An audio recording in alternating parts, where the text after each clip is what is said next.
Alright guys, welcome to your fourth Ruby tutorial, and in this lesson I want to talk to you guys about something called classes and objects. But before I get into that, I want to talk to you guys a little bit about the world and life. So Ruby loves to treat things as objects. Now, that's nice, but what the heck is an object? Well, forget about computer programming for a second. Just think about the life and think about the world. Everything in the world is an object. Your desk, your mouse, your computer, yourself, the food you eat, the car you drive. Everything is an object. Now, objects have attributes. For example, my car I drive is blue. That's an attribute. It's old. It's smelly. Okay, that's nice. The dog next door is an object. Some attributes about the dog: loud, annoying, and its name Floyd. So basically, everything is an object, and everything also has attributes. Now, let's go ahead and jump back into computer programming. You can take these real life objects and turn them into computer objects in Ruby. Kind of weird, huh? Well, I know that this is kind of where it separates computer programming from real life, but just remember that objects in real life can be objects on computers. However, in order to make an object on a computer, it must belong to a class. Now, a class is pretty much like a blueprint for creating objects. So let me go ahead and show you guys how to create a class real quick. Let's say that we wanted to create that dog object. Remember I talked about that dog about 30 seconds ago? Lives next to me. It's really loud and annoying. Its name is Floyd. Well, let's go ahead and create the object. In order to create an object, we first need to create a class. So the first thing we do in order to create a class is write the name class. Now after this, we give it a name. So I'm just going to go ahead and name this class Animal.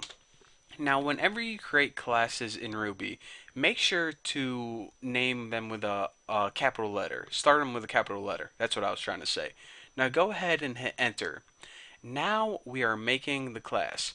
Now what we need to do is we need to set some attributes or qualities that all of these animals are going to have. Now, in order to set your attributes, type this: attr underscore accessor.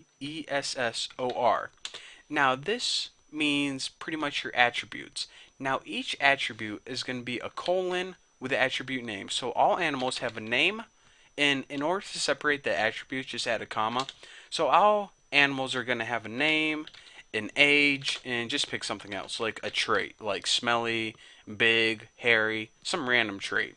So basically, we have a class, and the class is called Animals, and each animal is going to have three traits: a name, an age, and a trait, or excuse me, three attributes. So that's all. This is going to be a very simple class.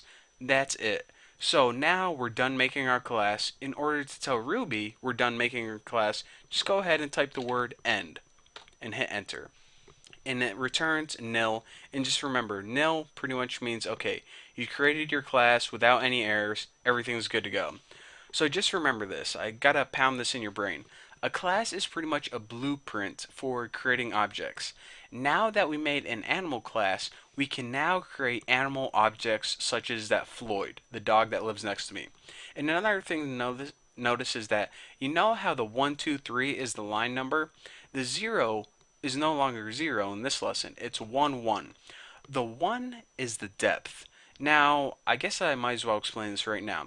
This is pretty much because we're working inside a class.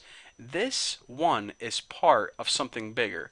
Basically, depth means you're working inside something. Instead of just typing one line of code at a time, this 1 is part of something else. Pretty much depth means working inside something else.